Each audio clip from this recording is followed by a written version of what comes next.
الحمد لله رب العالمين.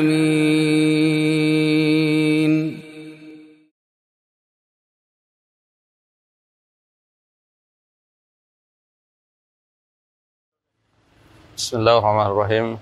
Assalamualaikum warahmatullahi wabarakatuh. Alhamdulillahi ala ihsanih wa syukru lahu ala taufiqihi wa amtinani.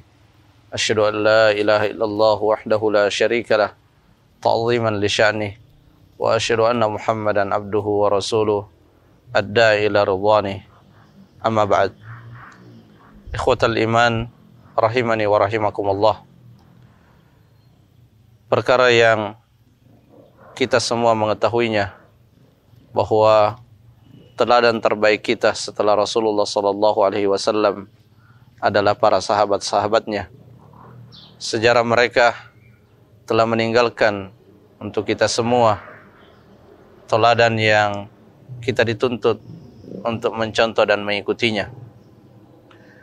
Di antara penggalan sejarah yang tercatat adalah sekelompok manusia di zaman Rasulullah SAW yang kita kenal dengan Ahlus Suffah. Mereka secara ekonomi, secara finansial bisa dikatakan sangat kekurangan. Bahkan tidak berlebihan kalau dikatakan mereka adalah orang-orang fuqara, orang-orang miskin. Namun kondisi tersebut tidak menghalangi mereka untuk turut andil di dalam beribadah kepada Allah Azza wa Jalla dengan hartanya. Di dalam sejarah, ketika terdapat panggilan dan seruan dari Nabi SAW untuk ikut berkontribusi dengan harta, maka para Ahlus Suffah itu bersungguh-sungguh bekerja dalam rangka untuk mendapatkan harta agar ia bisa menginfakkannya di jalan Allah Azza wa Jalla. Kisah ini memberikan kepada kita semua pesan bahwa tidak ada alasan bagi siapapun untuk tidak beribadah dengan hartanya. Bahkan dalam kondisi yang sangat kekurangan sekalipun, kita dituntut untuk tetap berusaha agar kita bisa beribadah dengan harta kita. Karena Allah Azza wa Jalla melihat ibadah yang kita lakukan tidak saja pada jumlah dan kuantitasnya, tetapi ibadah yang memiliki nilai yang tinggi di sisi Allah adalah ibadah yang berpijak pada keikhlasan.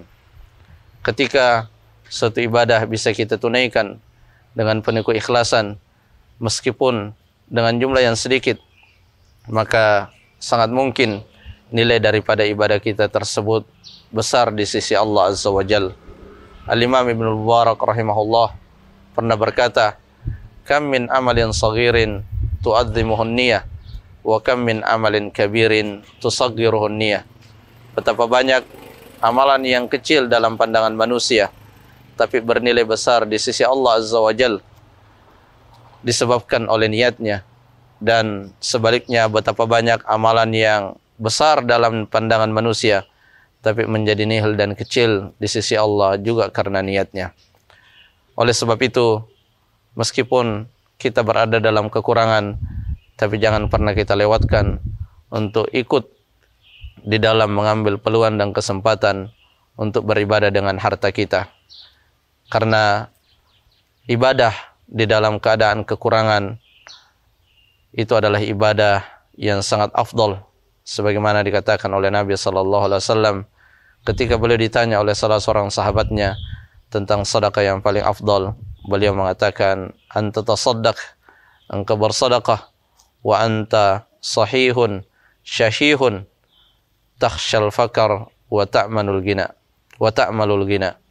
Engkau bersedekah dalam keadaan sehat, dalam keadaan berat untuk mengeluarkan harta, dalam keadaan takut jatuh ke dalam kefakiran, dan dalam keadaan mengidam-idamkan kekayaan.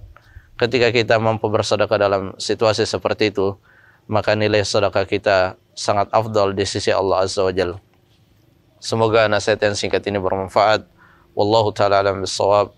Subhanakallahumma rabbana bihamdik. Asyhadu an la ilaha illa ant. Astaghfiruka wa atubu ilaik. Assalamualaikum warahmatullahi wabarakatuh.